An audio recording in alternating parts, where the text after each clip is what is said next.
What's up with you, lad? What are you waiting for? I'm waiting for my brother to be released. Your brother? The one that you caught, beat up and imprisoned. Ah, the murderer. He ain't killed no one, copper. Watch your mouth, lad, else you'll be joining that worthless brother of yours.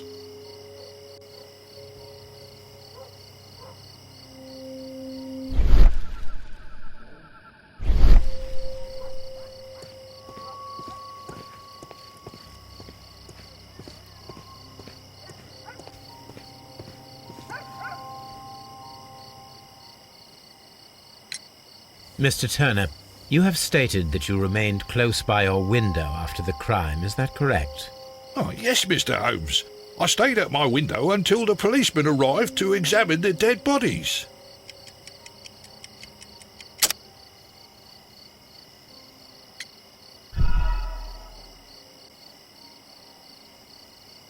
Oh, yes, Mr. Holmes. I stayed at my window until the policeman arrived to examine the dead bodies.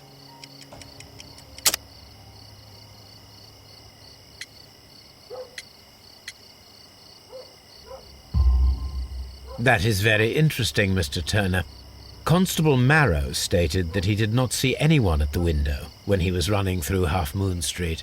Well, I think Constable Marrow and me, we might have been distracted by the whistles and shouts coming from Whitechapel. We could have missed each other somehow. You understand what I mean? It was a bit of a stressful moment, to tell you the truth, sir. Allow me to form my own theories, Mr. Turner. Would you mind showing me the view that you had from your window? Not at all, Mr. Holmes. Please, follow me. Mr. Turner appears to live very modestly.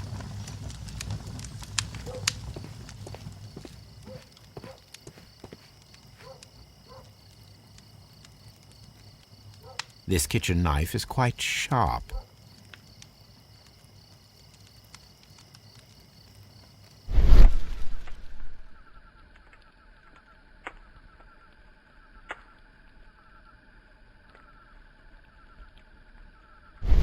This kitchen knife is quite sharp. There are pieces of shredded paper scattered over the table. This kitchen knife was used to cut the paper.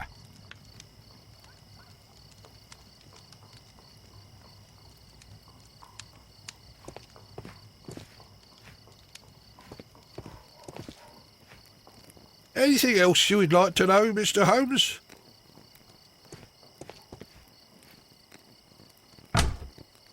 So, that's the view Mr. Turner had when he opened the window.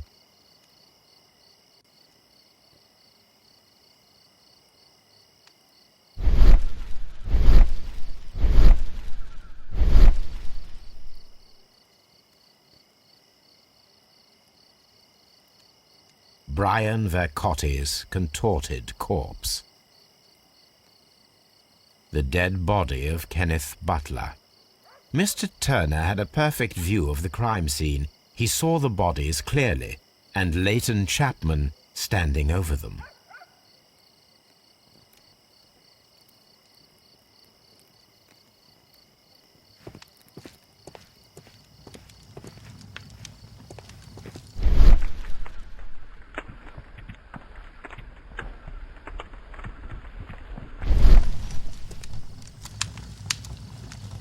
This fire is dying out. It was last tended to over an hour ago.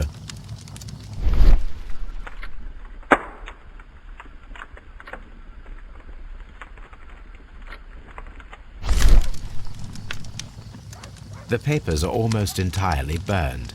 I am unable to see what's written here.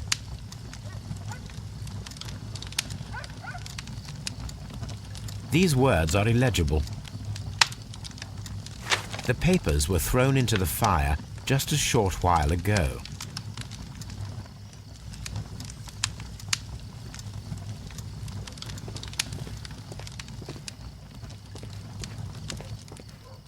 Mr. Turner was roused from his bed by the sound of gunshots.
A perfect match. So, Mr. Turner broke his stick when it became stuck between the cobblestones. He did not mention that he was so near to the victims.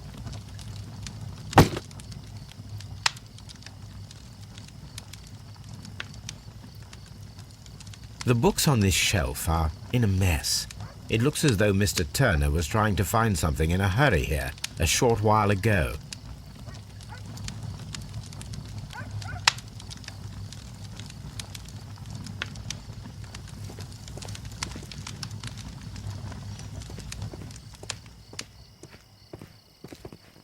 Anything else you would like to know, Mr. Holmes?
No, it didn't happen this way.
No, it didn't happen this way.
No, it didn't happen this way.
So Mr. Turner used a book to hide an object that he found on Kenneth Butler's body. The question is, what did he find?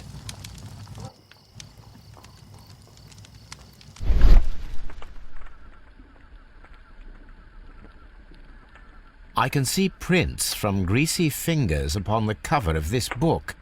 Let us take a closer look. Well now, what a find! A precious jewel, concealed inside a book.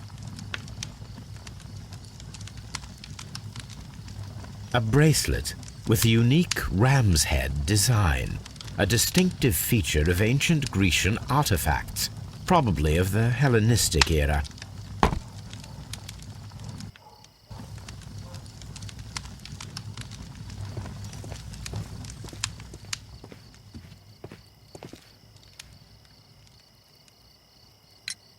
Mr. Turner, how would it be possible for a man of advanced years, such as yourself, to rush from his bed to the window in a matter of seconds, as you have stated? Well, I'm able to move very quickly, despite my age, and when the situation requires it, Mr. Holmes.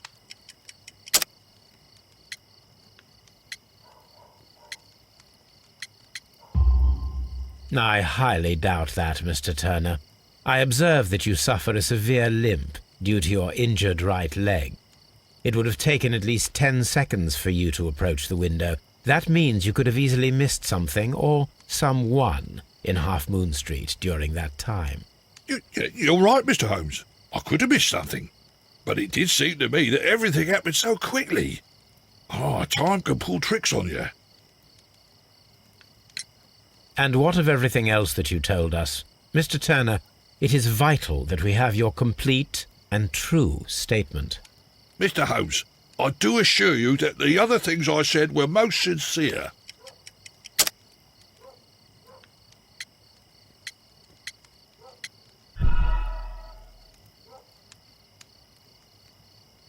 Mr. Holmes, I do assure you that the other things I said were most sincere.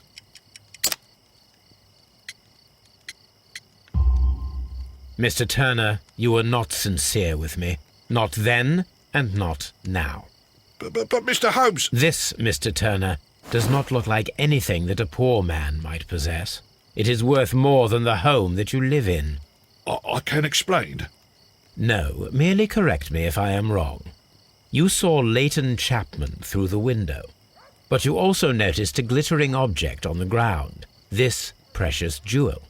You walked down and took the bracelet from the body of Kenneth Butler, and when you heard the whistles, you hurried away. That broke your walking stick. It caught fast between the cobbles. Constable Marrow was unable to see you in the window as you were climbing up the stairs on your way back to your flat. Upon returning home, you hid the precious jewel inside a book. Mr. Holmes, please don't send me to prison. I didn't do anything bad. I'm just a poor man. When I chanced upon the bracelet, I saw it as an opportunity to make a little money. I was desperate. I only took the bracelet, that's all, I swear. You made a mistake by lying to me. But you are not a criminal. I believe that. Although I must return this bracelet to its rightful owner.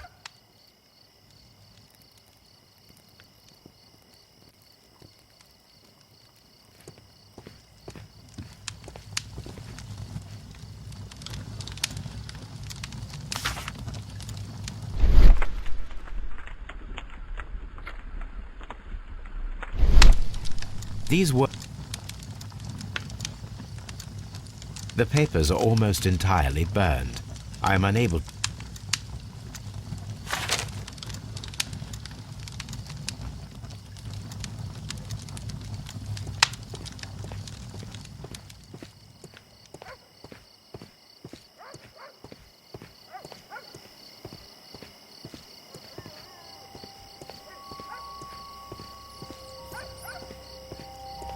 It would be my pleasure to assist you with your investigation, Mr. Holmes.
Tell old Wiggins that I'll be fine.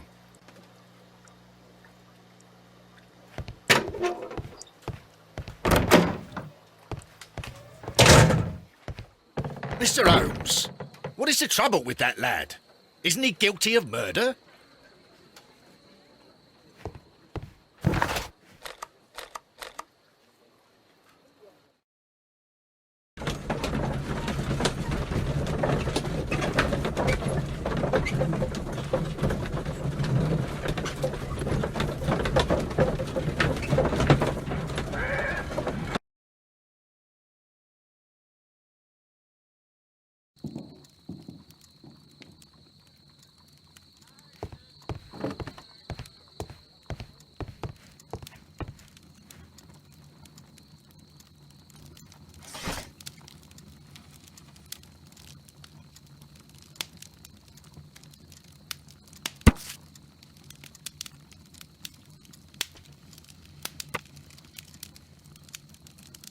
Here it is.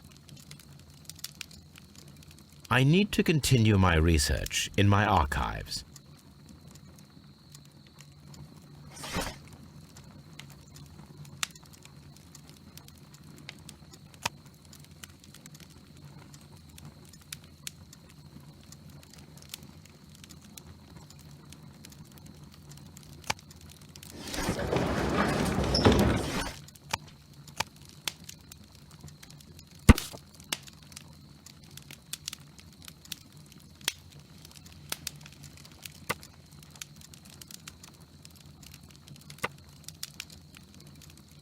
Here it is. One of the victims, Kenneth Butler, was involved in the story of the stolen Hellenistic treasures. A visit to his pawn shop should tell me more.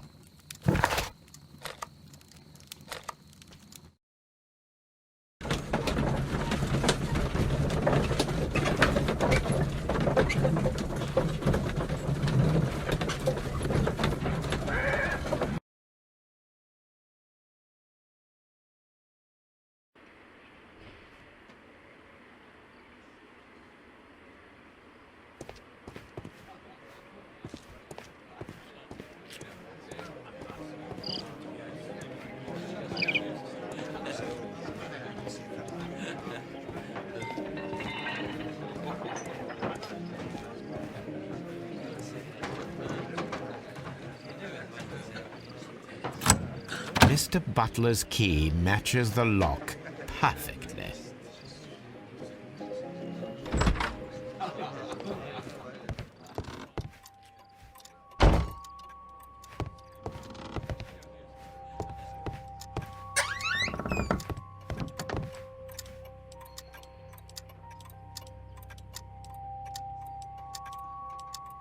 A flare pistol.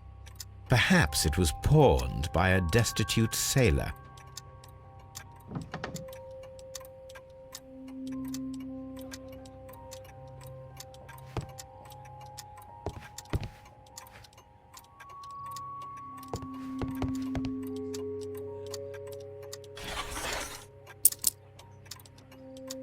The ram's heads. This necklace belongs to the 5 Rams of Mittelin collection. Interesting. That means that Kenneth Butler owned a part of this collection all this time, 10 years after the theft.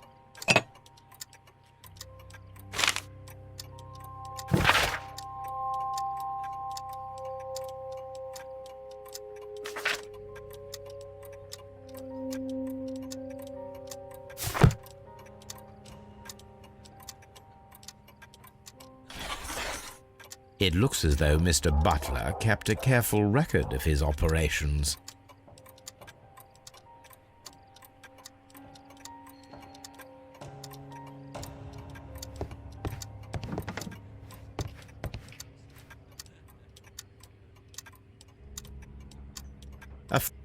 A flare.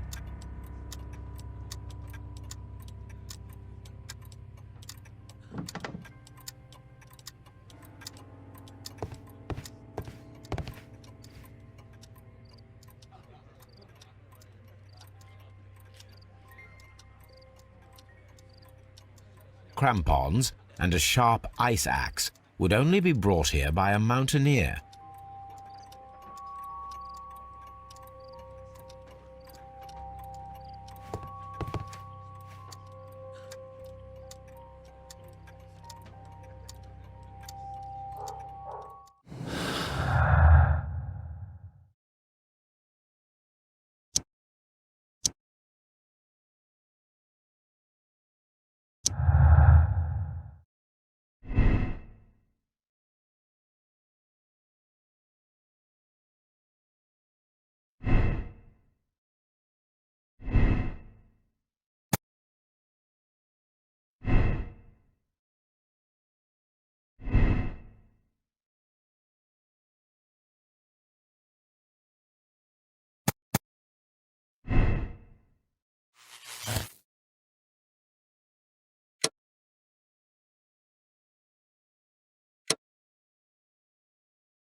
Why are you looking at me all the time like that? I'm just watching you, lad. I never know what to expect from people like you. People like me? Yes, street beggars and thieves. I ain't a thief. Oh, no? Then where did you get whatever it is that you're gnawing on? I very much doubt that you bought it. What ain't seen can't hardly be stolen.